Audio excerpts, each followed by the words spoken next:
저는 만들어 온 음식을 냉장고에 차곡차곡 정리해서 넣었습니다. 냉장고는 그 사이 텅 비어 있었어요.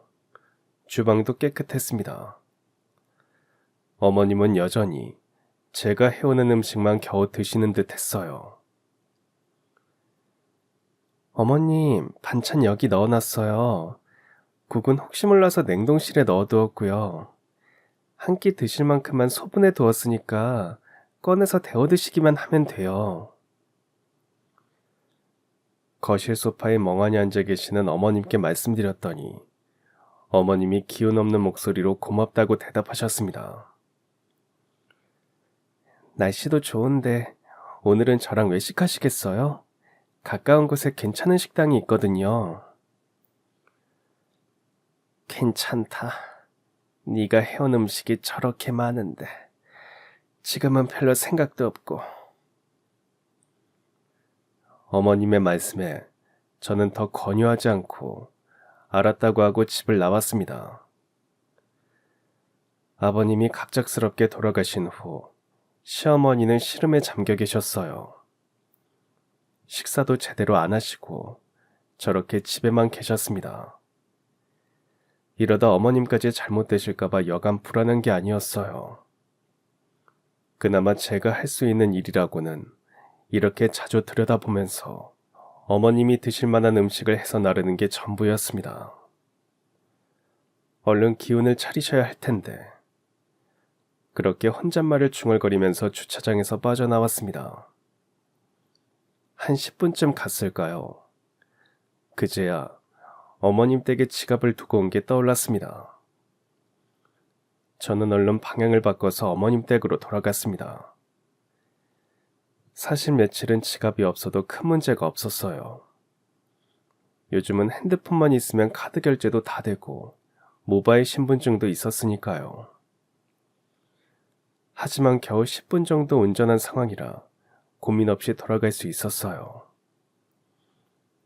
이제와 생각하면 그조차 참 운명의 장난 같다는 생각이 드네요. 집 근처에 다다른 저는 순간 멈칫했습니다. 마침 그때 어머니께서 집에서 나오셨기 때문이죠. 순간 저는 제 눈을 의심했습니다. 제가 나올 때까지만 해도 초췌하던 어머님이 언제 그랬냐는 듯 꽃단장을 하고 계셨거든요. 어머님은 머리부터 발끝까지 한껏 치장하고는 가벼운 발걸음으로 어딘가로 걸어가셨습니다. 시아버지가 돌아가신 후로는 내내 기운 없는 모습만 본 터라 저렇게 생기 넘치는 어머님의 모습이 한없이 낯설었어요. 어머님은 한쪽에 대기하고 있는 택시에 올라탔습니다. 저에게는 별다른 일정이 없어서 내내 집에 있을 거라고 말씀하셨는데 말이죠. 순간 뭔가 서늘한 예감이 들었습니다. 여자의 촉이라고 할까요? 그래서 저는 몰래 어머님이 탄 택시를 뒤쫓았습니다. 20-30분 달린 택시는 의외의 장소로 들어갔어요. 바로 고급 호텔이었습니다. 이 시간에 호텔은 왜 오신 건지 머릿속이 혼란스러웠어요.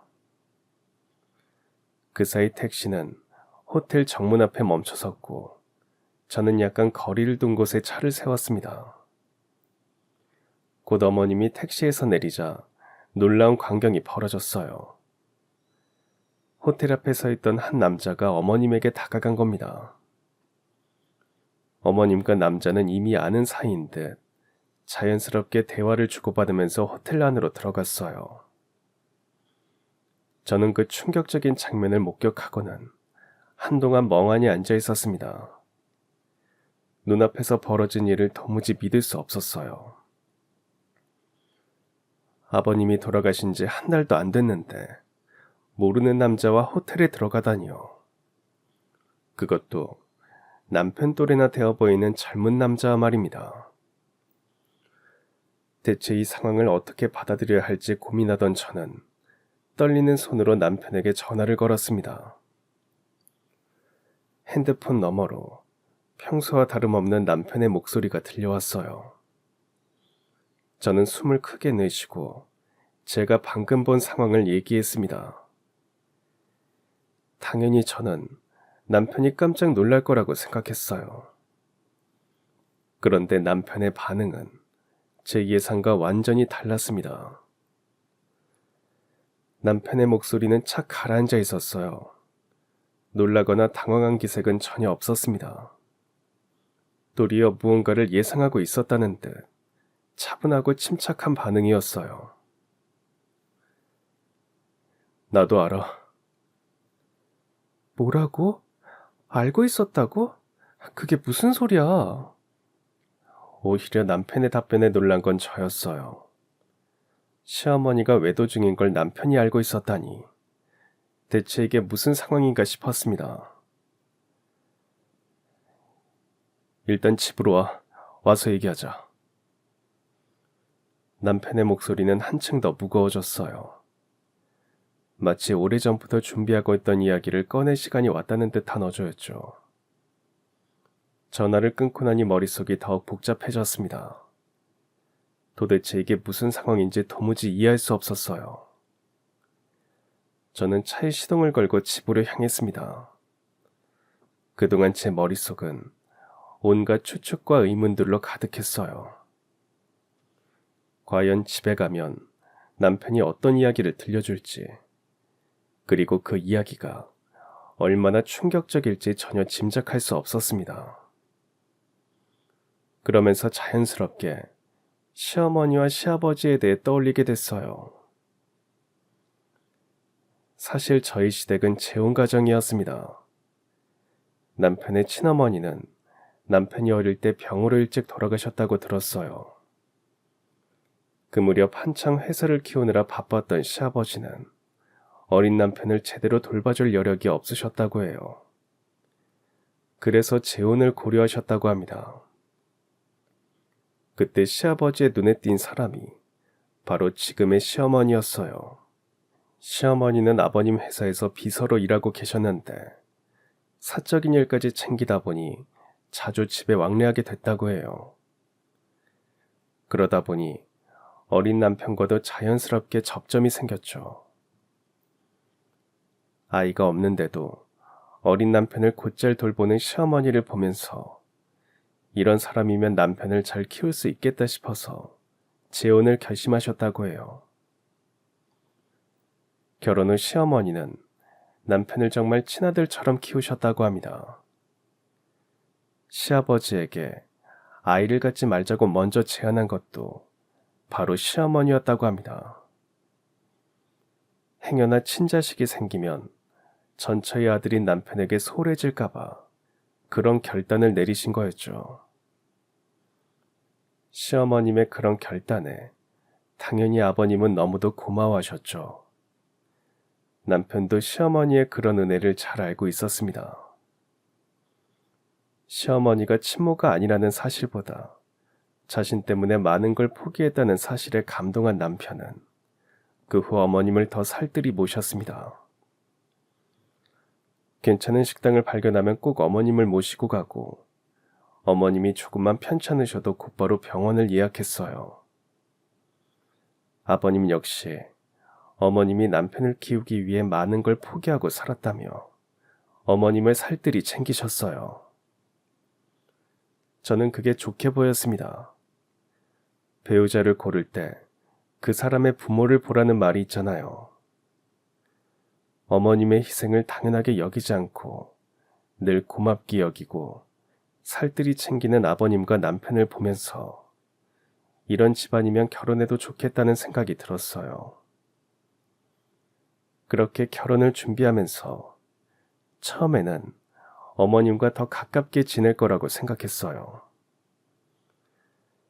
아버님은 좀 무뚝뚝한 스타일이시고 어머님은 사근사근하신 스타일이셨거든요. 그런데 저를 살뜰히 챙겨주신 건 의외로 시아버지였습니다. 아버님은 말보다 행동으로 저를 챙겨주시고는 했어요. 제가 좋아하는 과일이나 음식을 기억해 두셨다가 사주시기도 하고 날씨가 추워지면 옷 따뜻하게 입고 다니라며 문자를 보내주시기도 하셨어요. 며느리 사랑은 시아버지라는 말이 괜히 있는 게 아니구나 싶었죠. 특히 제가 잊을 수 없는 건 저희 친정 형편이 어려워졌을 때 시아버지가 보여주신 배려였습니다. 코로나 당시에 지방에서 작은 식당을 운영하던 친정 부모님은 여러모로 어려움을 겪고 계셨어요. 금방 끝날 줄 알았던 코로나 기간이 길어지면서 사시던 집까지 팔아야 할 처지가 되었거든요. 당장 도와드릴 형편이 안 되니 누구에게 말도 못하고 전전긍긍하고 있었는데 시아버지가 먼저 남편을 불러서 이렇게 물어보셨다고 해요. 사돈어른 댁이 식당을 하신다고 했지. 맞아요. 코로나 기간이 길어져서 지금 여러모로 힘드신 것 같아요. 그래서인지 새아가 얼굴에 그늘이 졌더구나. 남편이 시아버지께 상황을 말씀드리니 아버님은 곧바로 도움을 주겠다고 하셨어요. 그런데 그 방식이 참 세심했습니다. 내가 직접 주면 사돈어른 댁이 부담스러울 수 있으니 네가 마련한 걸로 하자. 그래야 새아가 마음도 더 편할 거다. 시아버지는 제 자존심이 상하지 않도록 마치 남편이 알아서 챙긴 것처럼 처리하라고 하셨어요. 그 돈 덕분에 친정 부모님은 살던 집을 팔지 않고 무사히 코로나 기간을 버틸 수 있었습니다. 뒤늦게 그 사실을 안 저는 울먹이며 아버님께 감사 인사를 드렸죠. 그러자 아버님은 손사래를 치시면서 이렇게 말씀하셨습니다. 은혜라니 가족인데 당연히 도와야지.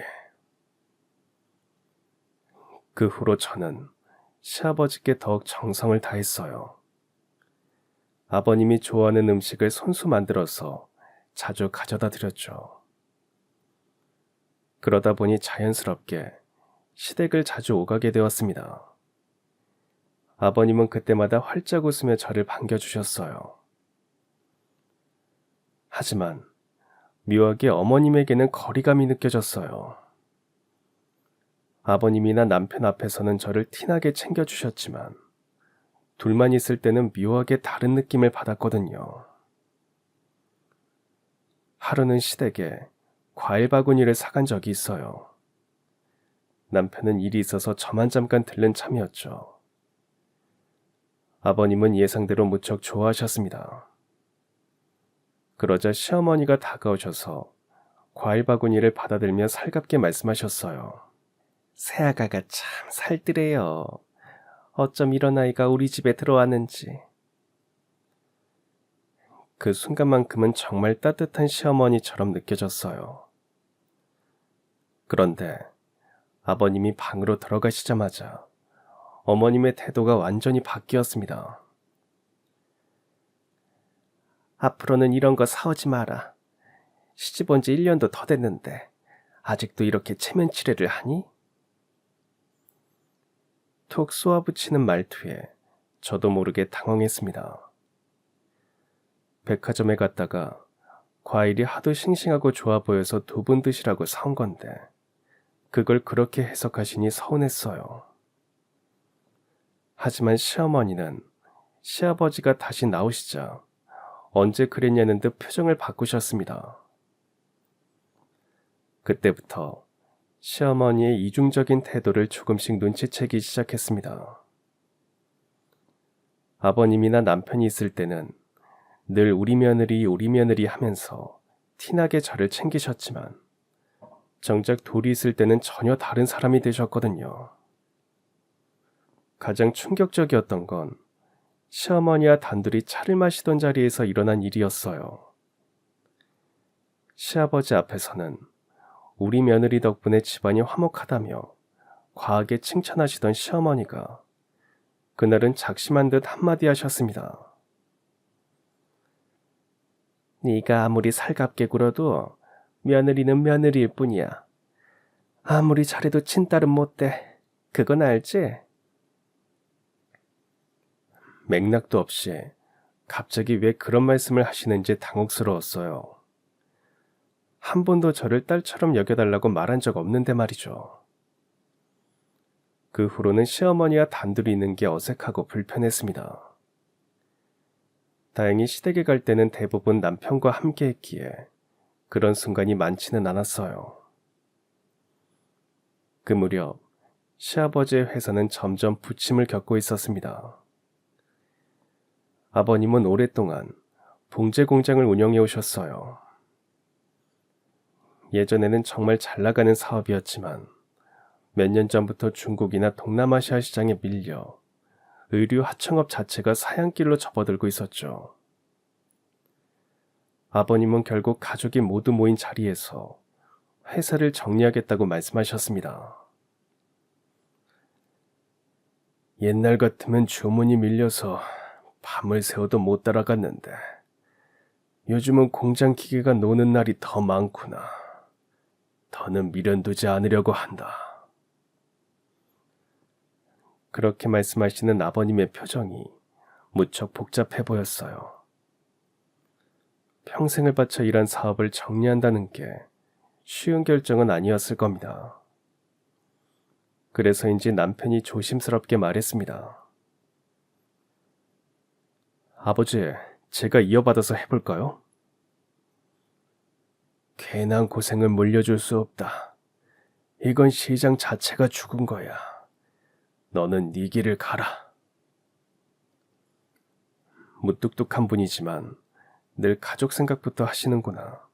그런 생각이 들었어요. 자신이 평생 일한 사업이지만 아들에게 어려움을 물려주고 싶지 않다는 마음이 고스란히 느껴졌거든요. 그렇게 공장을 정리한 후 아버님은 몇십 년 만에 처음으로 여유 있는 나날을 보내셨어요. 평생 바쁘게만 살아오셨는데 이제야 진짜 쉴 수 있게 된 거죠. 아버님, 이제 어머님이랑 여행도 다니시고 그러세요. 그래야지. 나도 그렇지만 이 사람도 평생 내 뒷바라지 하느라 고생했으니. 어머님을 향한 아버님의 눈빛이 참 따뜻했어요. 정말 고마워하고 사랑하는 마음이 그대로 느껴졌죠. 저와 남편은 두 분을 위해 해외여행 패키지를 알아봤습니다. 그간 회사 일로 두 분 모두 해외여행 한번 제대로 못 해보셨다고 하니 아버님의 은퇴 선물로 딱이겠다는 생각이 들었거든요. 아버님, 어머님, 저희가 유럽 여행 패키지 예약해 드릴게요. 두 분이서 로맨틱하게 다녀오세요. 두 분 다 처음에는 큰돈 쓰지 말라고 만류하셨지만 결국 저희 성의를 받아주셨습니다.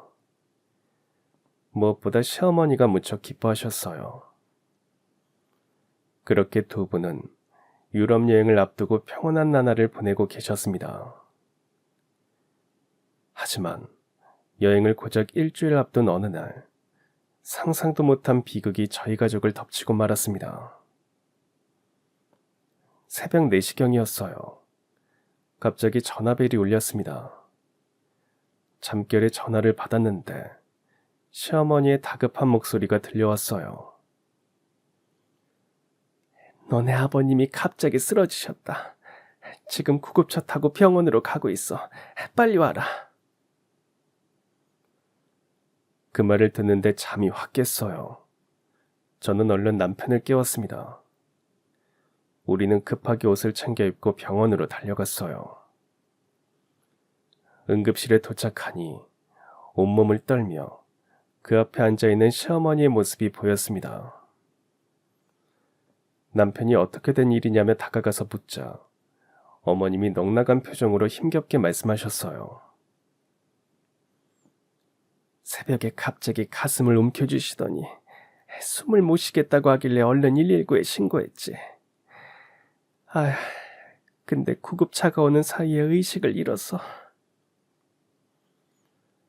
시어머니는 말을 잇지 못하고 눈물만 흘리셨어요.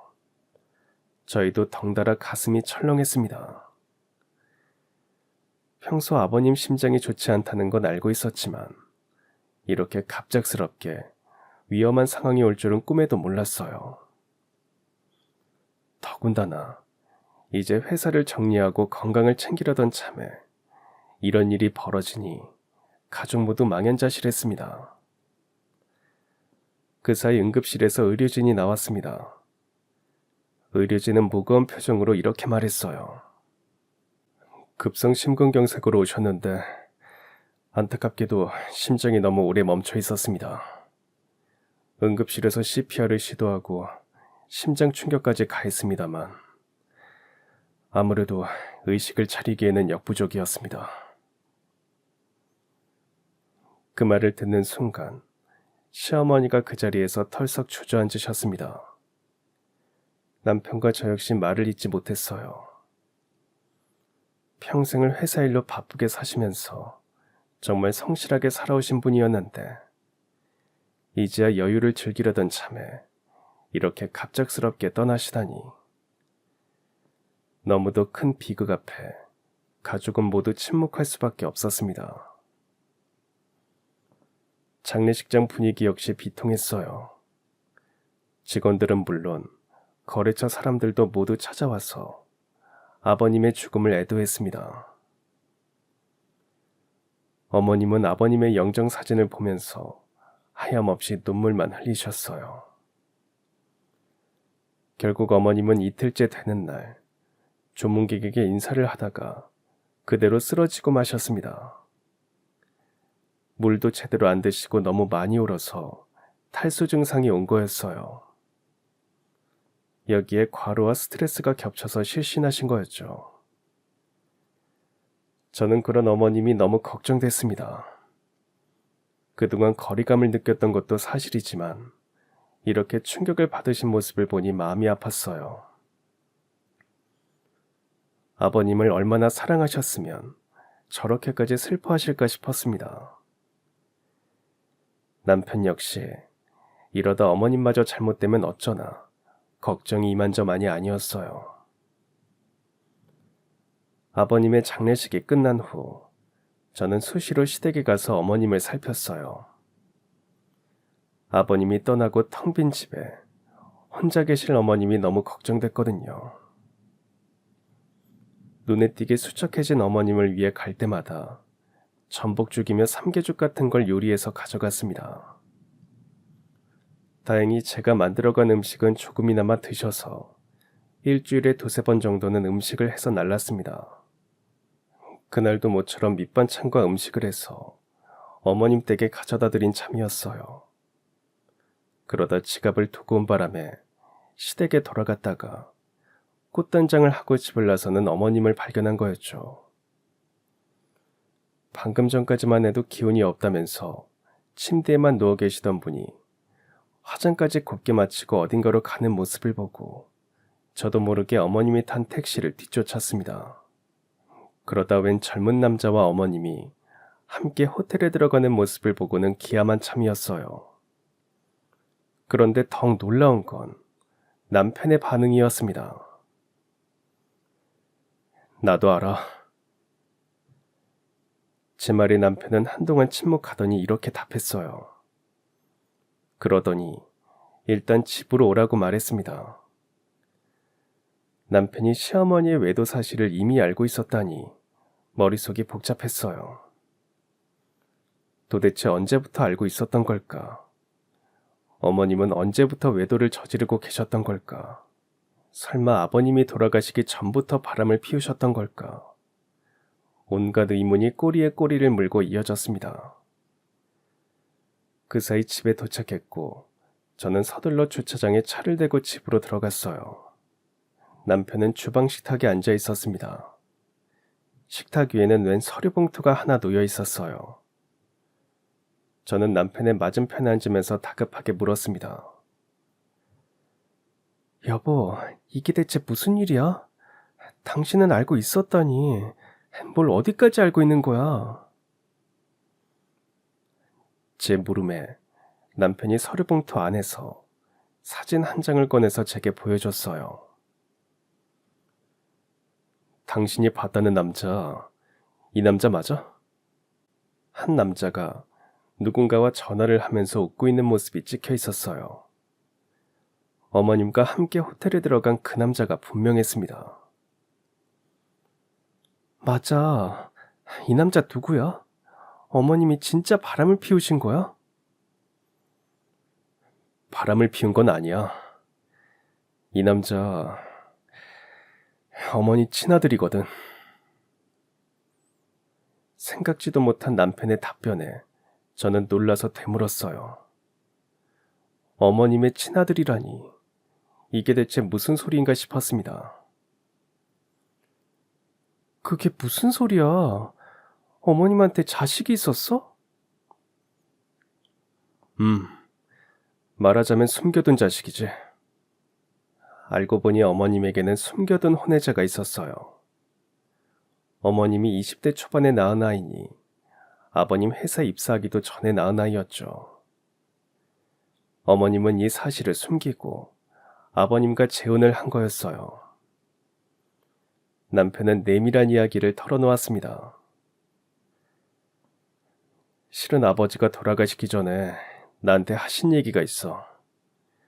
어머니가 아버지 몰래 돈을 빼돌리고 계셨다는 거야. 회사 정리하고 장부를 점검하시다가 최근에 알아차리셨대. 그런데 그 금액이 생각보다 컸다고 합니다. 게다가 지속적으로 이어졌다고 해요. 이를 확인한 아버님은 당연히 깜짝 놀라셨고 어머님께 물어보셨다고 합니다. 어머니가 처음에는 부인하시다가 나중에는 급하게 쓸 일이 있어서 그랬다고 하셨대. 그 큰 돈을 대체 어디다 쓴 거냐고 물었는데 끝까지 어디다 썼는지는 말씀을 안 하셨나 봐. 그 일로 아버님은 무척 속상해하셨다고 합니다. 액수의 문제가 아니었어요. 평생 믿고 살았던 사람에게 배신당한 기분이 더 크셨던 거죠. 아버님은 결국 답답한 속내를 남편에게 털어놓으셨다고 합니다. 돈이야 급하면 가져다 쓸 수도 있지. 내가 정말 화나는 건 오랫동안 그 일에 대해 나에게 이런 방구 안 했다는 거야. 지금도 입을 꾹 다물고 있고. 남편은 속상해하는 아버님을 달랬습니다. 자신이 어머님께 잘 이야기해보겠다고 했죠. 그런데 그로부터 얼마 지나지 않아 아버님이 갑자기 심장마비로 돌아가시고 만 겁니다. 계속 그 일이 신경 쓰였어. 무언가 석연치 않다는 생각이 머릿속을 떠나지 않았고. 결국 남편은 아버님의 장례를 치른 후 사람을 써서 어머님이 어디에 돈을 쓰셨는지 알아보기 시작했습니다. 그러다 믿지 못할 사실을 알게 됐어요. 바로 어머님에게 숨겨둔 아들이 있다는 사실이었죠. 어머니가 아버지와 결혼하고 아이를 낳지 않으신 게 나를 위해서가 아니었던 거야. 이미 자신의 친아들이 있으니 더 이상 아이가 필요 없으셨던 거지. 그럼 어머님이 그동안 빼돌린 돈은 다 그 아들한테 가져다 준 거였어. 아버님은 그 아들의 존재를 모르고 계셨던 거야? 아버지는 끝까지 모르셨던 것 같아. 어머니가 돈을 빼돌린다는 것만 알아차리셨지. 그 이유까지는 몰랐던 거지. 이제야 돌아보니 이상한 게 한둘이 아니더라고. 어릴 때 백화점에 가서 내 옷이나 신발을 사면 꼭 똑같은 걸 2개씩 사셨거든. 남편이 왜 똑같은 걸 2개씩 사냐고 묻자 어머님은 예비용으로 하나 더 사두는 거라고 둘러댔다고 해요. 알고 보니 숨겨둔 아들을 갖다 주려고 그랬던 겁니다. 어렸을 때는 그렇게 지원하는 게 가능했겠지. 하지만 나이가 들수록 들어가는 액수가 달라졌을 거야. 그래서 아버지 몰래 점점 큰 돈을 빼돌릴 수밖에 없었던 거지. 그렇게 말하는 남편의 목소리에서 씁쓸함이 묻어났어요. 저 역시 충격적인 진실 앞에 할 말을 잃고 말았습니다. 그러다 겨우 입을 열었어요. 그렇다고 해도 당신이랑 비슷한 또래라면 이제 제 앞가림은 할 나이잖아. 근데 왜 최근까지 돈을 빼돌리신 거야? 알아봤는데 별다른 직업이 없더라고. 그러니까 어머니가 빼돌린 돈에 의지해서 살고 있는 거겠지. 생각해보면 단서들이 있었어. 내가 고등학생 때 어머니가 누군가의 전화를 받고 깜짝 놀라시더니 급하게 집 밖으로 나가신 적이 있거든. 창문으로 봤는데 20대 남자가 집 앞까지 찾아와서 어머니한테서 뭔가를 받아가더라고. 아마도 그게 그 아들이었던 것 같아. 혼외자의 존재를 꽁꽁 숨기고 산 어머니로서는 상당한 위협이 됐을 거라고 남편은 덧붙였어요. 행여 이 사실이 밝혀지면 아버님과의 결혼 생활이 파탄에 이를지도 모르니까요. 그러니 친아들이 원하는 대로 돈을 줬을 테고 친아들이 요구하는 액수는 점점 커졌던 거죠. 나도 오늘에야 친아들의 존재를 알게 됐어. 나도 이렇게 배신감이 큰데 아버지가 하셨으면 얼마나 상심하셨을지 상상이 안 되네. 남편의 씁쓸한 목소리에 저는 침묵할 수밖에 없었어요. 그간 남편을 위해 자식 낳는 것도 포기하고 헌신하며 살았다고 생각했는데 어머님에게 친자식이 따로 있었다니 배신감이 클 수밖에 없었습니다. 그런 어머님의 희생에 남편이나 아버님이 평생 얼마나 고마움에 살았는지 저 역시 잘 알았기에 입이 썼어요. 더불어 그 친아들이라는 사람이 상당히 위험할 수 있다는 생각이 들었습니다. 당신 말대로 별다른 직업도 없이 어머님을 협박해서 그 돈으로 살고 있다면 지금은 더 위험한 거 아니야? 아버님이 돌아가셨으니까 이제 모습을 드러내고 협박할 수 있잖아. 그동안은 행여 아버님에게 들킬까봐 몸을 사렸겠지만 이제는 아버님마저 돌아가셨으니 대놓고 돈을 요구할 수도 있겠다는 생각이 들었어요. 하지만 제 말에 남편은 상상도 못한 답변을 들려줬습니다. 아니, 내 생각은 그 반대야. 어쩌면 어머님과 그 친아들이라는 자가 한패일지도 모른다는 생각이 들어서. 어머님이 혼외자가 있다는 걸 숨기고 아버님과 결혼했고 그것도 모자라 지금까지 아버님의 돈을 몰래 빼돌렸다는 사실은 분명 잘못된 행동이었어요. 하지만 그와 별개로 친아들에게 협박당하며 평생 전전긍긍하고 살았을 어머님을 생각하면 한편으로는 안 됐다는 마음도 들었습니다. 그런데 남편의 답변은 전혀 의외의 것이었어요.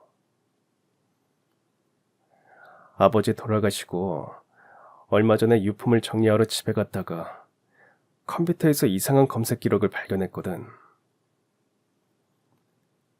아버님이 돌아가시고 유품을 정리하기 위해 시댁에 간 남편은 꺼림칙한 마음에 집안 곳곳을 꼼꼼히 둘러봤다고 해요. 그러다 아버님 서재에 있는 컴퓨터에서 수상한 검색 기록을 발견했다고 합니다. 누군가 사기 결혼, 혼외자, 이혼 사유 같은 걸 검색했더라고. 혼외자를 숨긴 게 이혼 사유가 되느냐, 사기 결혼 혐의를 받으면 위자료는 얼마나 내야 하냐, 재산 분할은 어떻게 되냐 이런 내용이었어. 아버님이 검색한 내용은 당연히 아니었습니다. 아버님은 돌아가실 때까지도 혼외자의 존재를 몰랐으니까요. 그럼 남은 사람은 단 한 명, 바로 어머님이었습니다. 게다가 검색한 날이 아버지 어머니가 다툰 바로 그날이었어. 아버지가 어디에 돈을 쓴 거냐고 물었을 때 어머니는 끝까지 대답을 안 하셨다고 했고, 그럼 아버지 입장에서는 어디다 그 많은 돈을 쓴 건지 찾아볼 수도 있는 거지. 그렇네. 그러다 친아들의 존재를 알아차리실 수도 있는 거고. 그렇지. 그렇게 다툰 후에 아마 엄청 불안하셨을 거야. 호텔 앞에서 친아들을 만났을 때 어머니 표정이 어땠어? 둘 다 밝아 보였어. 그러니까 내가 바람을 피운 거라고 착각했겠지. 그 말 그대로였습니다. 둘이 팔짱을 끼거나 손을 잡지는 않았지만 환하게 웃는 그 표정만큼은 생생하게 기억났어요. 두 사람은 다정하게 이야기를 주고받으며 호텔로 들어갔습니다. 제가 그 이야기를 하니 남편의 표정은 더욱 어두워졌어요. 상식적으로 생각했을 때 어머니가 친아들에게 일방적으로 협박을 받고 있다면 표정이 어두웠을 거야. 그렇네. 근데 불안하거나 어두운 얼굴은 아니셨어. 오히려 굉장히 밝아 보이셨는데. 그렇다면 두 사람 모두에게 좋은 일인 거지. 우리 아버지의 죽음이. 충격적인 추론이었지만 마냥 말이 안 되는 소리는 아니었어요. 저 역시 어머님과 그 친아들의 행복한 표정을 두 눈으로 똑똑히 봤으니까요. 그 모습을 떠올리자 저도 모르게 온몸에 소름이 돋았습니다. 장례식장에서 그렇게 비통하게 울던 어머님의 모습과 호텔 앞에서 환하게 웃는 모습이 마치 한 편의 반전 영화 같았어요. 여기까지 온 이상 아버님의 석연치 않은 죽음을 그냥 덮어둘 수는 없었습니다. 하지만 제 물음에 남편은 고개를 저었어요. 경찰에 빨리 신고해야 하는 거 아니야? 그러기에는 증거가 너무 부족해. 서재 컴퓨터 검색 기록이 직접적인 살인 동기가 될 수는 없으니까. 돌아가신 사유 역시 지금은 자연사처럼 보여서 수사를 진행하기 어려울 거야. 알고 보니 남편은 이미 아는 변호사를 통해 상담을 마친 상태였어요. 지금까지 알아낸 건 추론에 불과할 뿐 수사를 시작하기에는 증거가 너무 미약하다고 했습니다. 도리어 이런 상황에서 어설프게 신고했다간 자칫 시어머니와 친아들이 빠져나갈 빌미만 줄 수 있다고 했어요.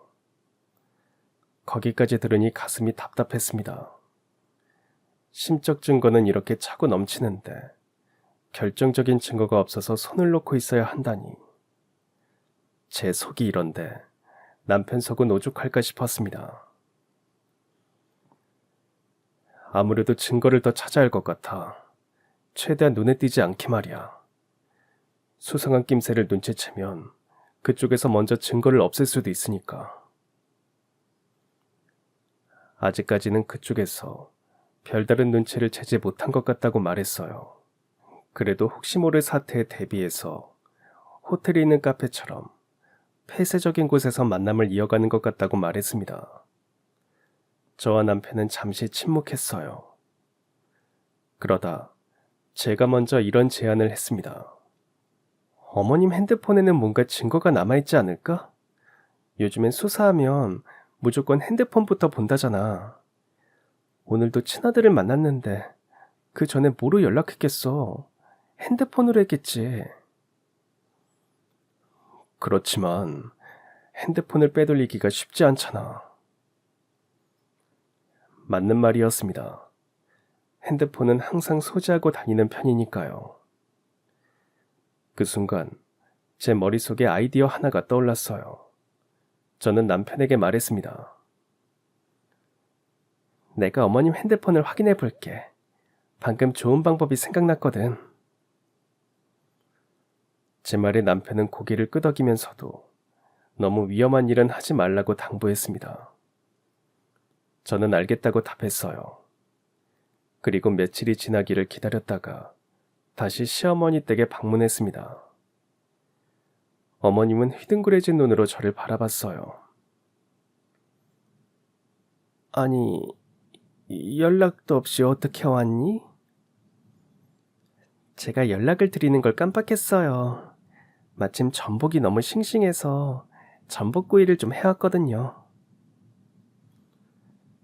시어머니는 여느 때처럼 순순히 문을 열어줬습니다.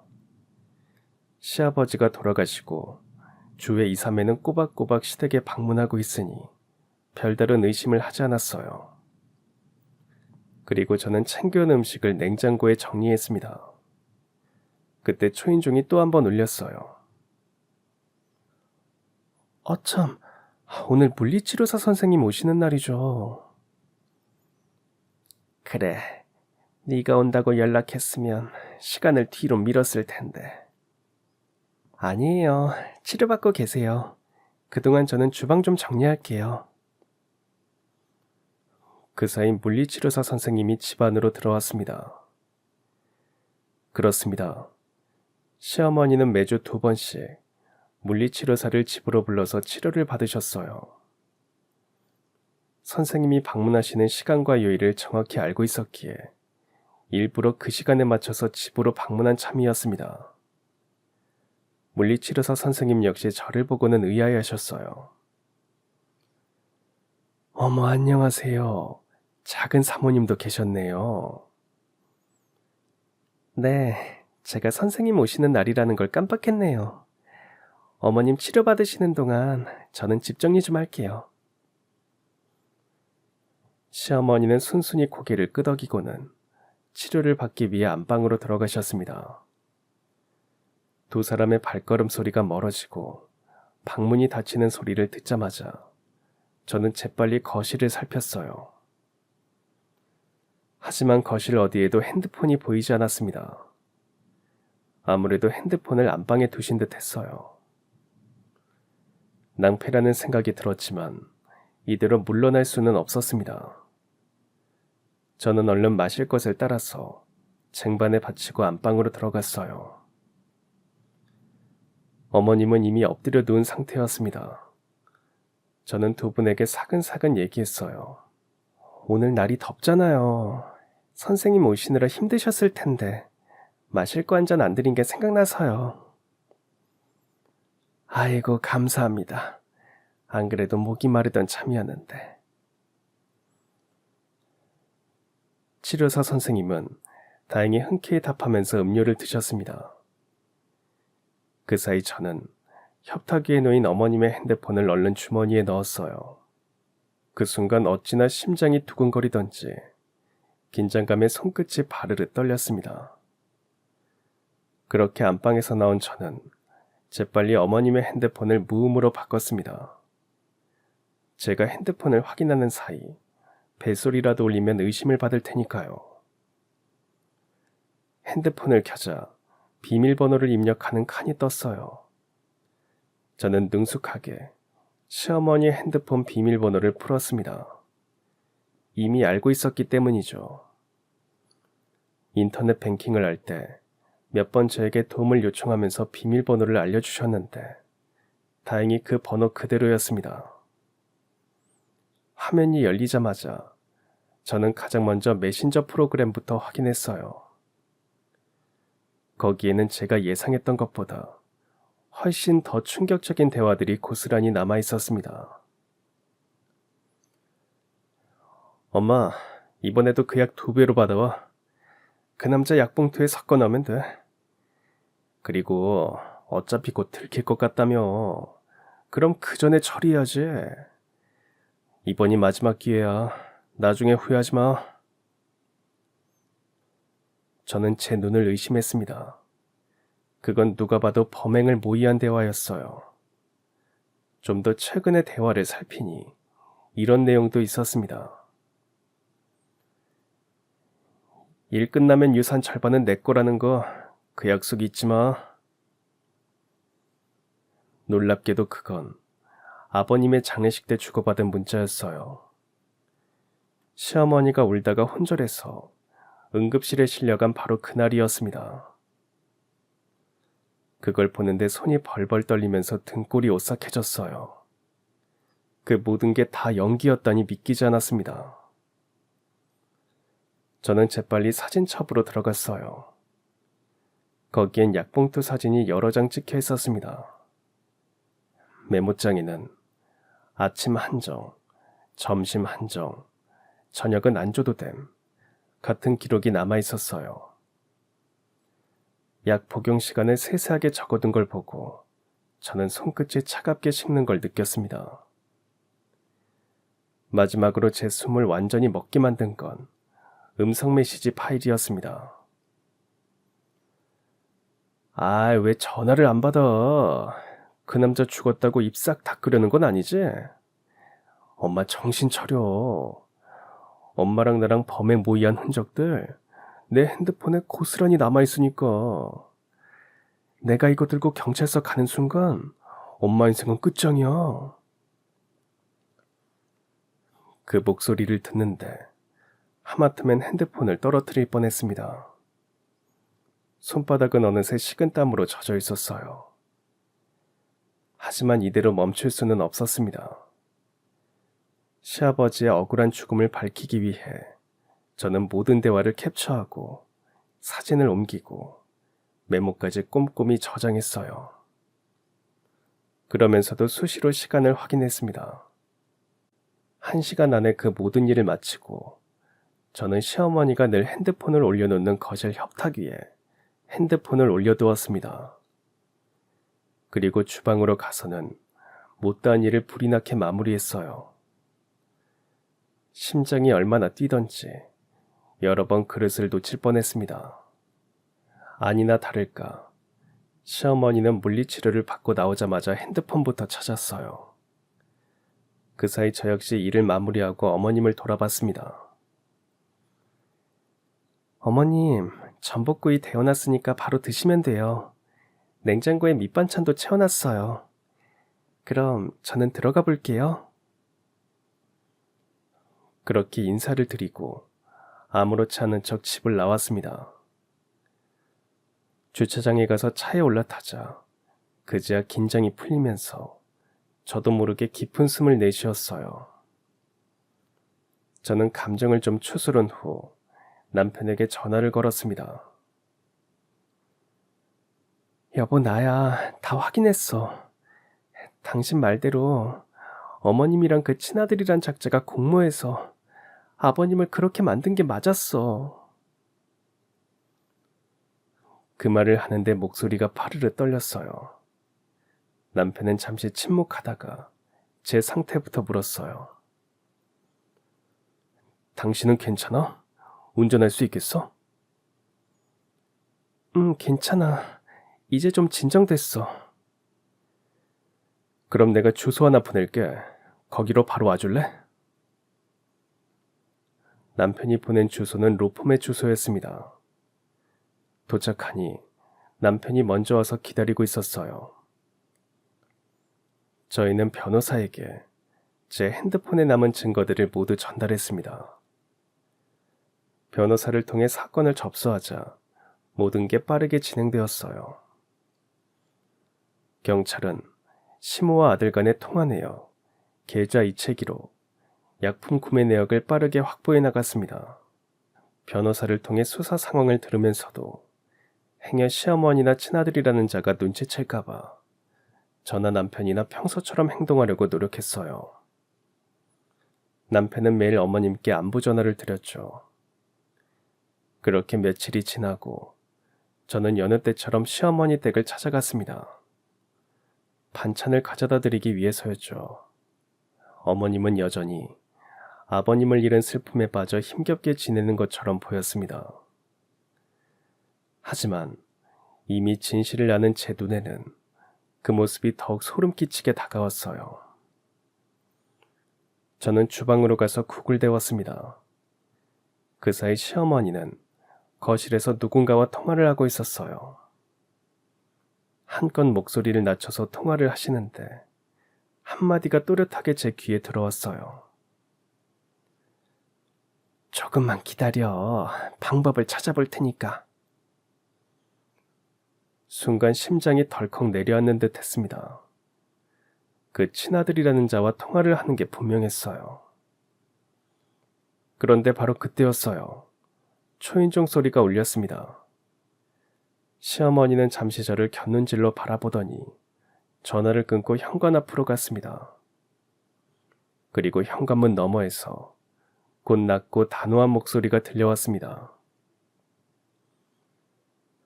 박기란 씨, 경찰입니다. 문 열어주십시오. 그 소리를 듣는데 다리에 힘이 풀리며 그 자리에 주저앉을 뻔했습니다. 마침내 올 것이 온 거죠. 시어머니는 영문도 모르고 문을 열었어요. 그리고 경찰 2명이 곧장 집 안으로 들이닥쳤습니다. 박희란 씨, 당신을 살인 혐의로 긴급 체포합니다. 그게 무슨 소리예요? 살인 혐의라니요? 시어머니의 목소리는 어느덧 떨리고 있었어요. 하지만 경찰은 미란다 원칙을 고지하며 시어머니의 손에 수갑을 채웠습니다. 시어머니는 다급하게 저를 돌아봤어요. 예, 얼른 윤우한테 전화해라. 변호사 데리고 당장 오라고 해. 그렇게 시어머니는 경찰차에 태워졌고 저는 떨리는 손으로 남편에게 전화를 걸었습니다. 여보, 방금 어머님 경찰에 잡혀가셨어. 체포영장이 발부됐나 보네. 알았어, 경찰서로 갈게. 남편은 드디어 올 게 왔다는 듯 차분하게 가라앉은 목소리로 대답했어요. 저 역시 차키를 챙기고 경찰서로 향했습니다. 저와 남편은 비슷하게 경찰서에 도착했어요. 그래서 둘이 함께 안으로 들어가게 됐습니다. 시어머니는 경찰에게 조사를 받고 있었어요. 연신 억울하다고 호소하고 있었죠. 그러다 저와 남편을 보고는 반색하며 자리에서 일어나셨습니다.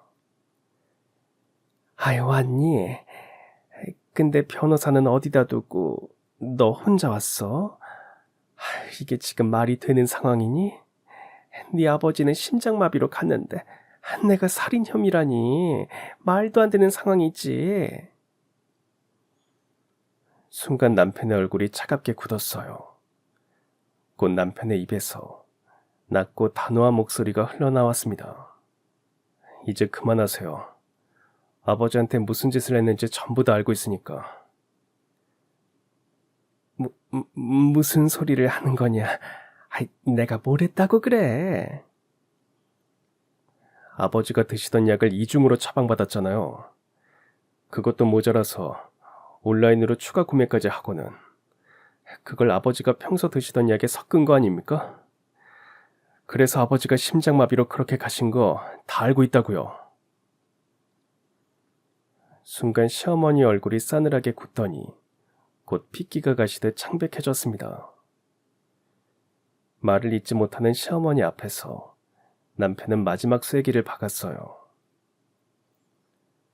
이미 경찰이 증거 다 확보했어요. 당신 아들도 곧 잡혀올 겁니다.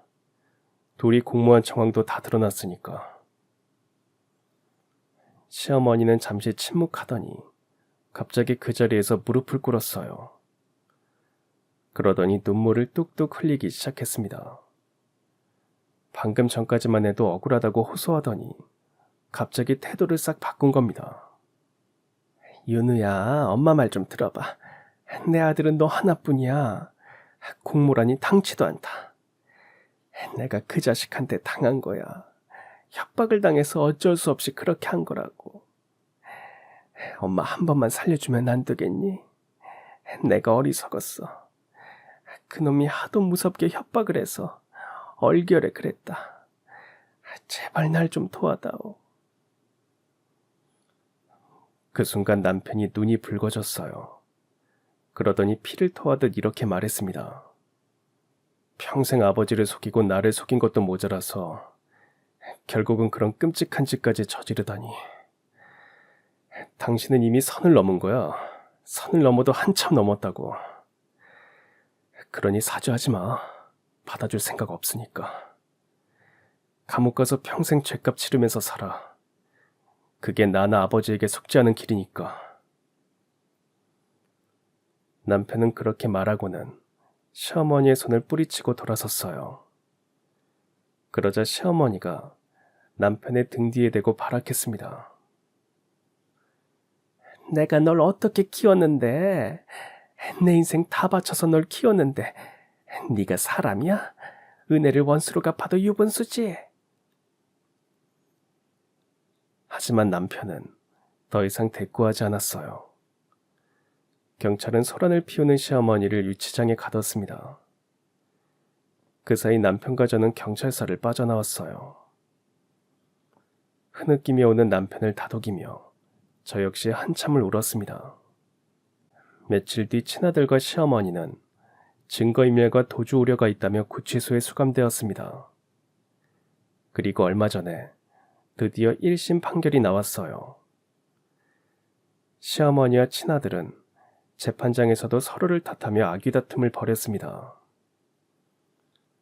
재판부는 증거와 정황이 충분하다면서 시어머니와 친아들에게 중형을 선고했어요. 그날 저와 남편은 아버님이 계신 낙골당을 찾아갔습니다. 아버지, 하마터면 억울한 죽음을 밝히지 못하고 넘어갈 뻔했어요. 이제라도 진실이 드러났으니 부디 편히 눈 감으시길 바랍니다. 남편의 말을 듣는데 저도 모르게 눈물이 주룩 흘렀어요. 그렇게 남편과 저는 길고도 긴 악몽에서 조금씩 깨어나고 있습니다. 이렇게 사연으로 남아 지난 일을 정리하니 마음이 조금은 홀가분해지는 것 같네요. 무엇보다 힘든 일을 겪은 남편에게 힘내라고 한마디씩 해주셨으면 좋겠습니다. 긴 사연을 끝까지 들어주셔서 감사합니다. 그럼 지금까지 사연 들어주셔서 감사합니다. 사연이 재밌으셨다면 구독과 좋아요 부탁드려요. 감사합니다. 안녕히 계세요.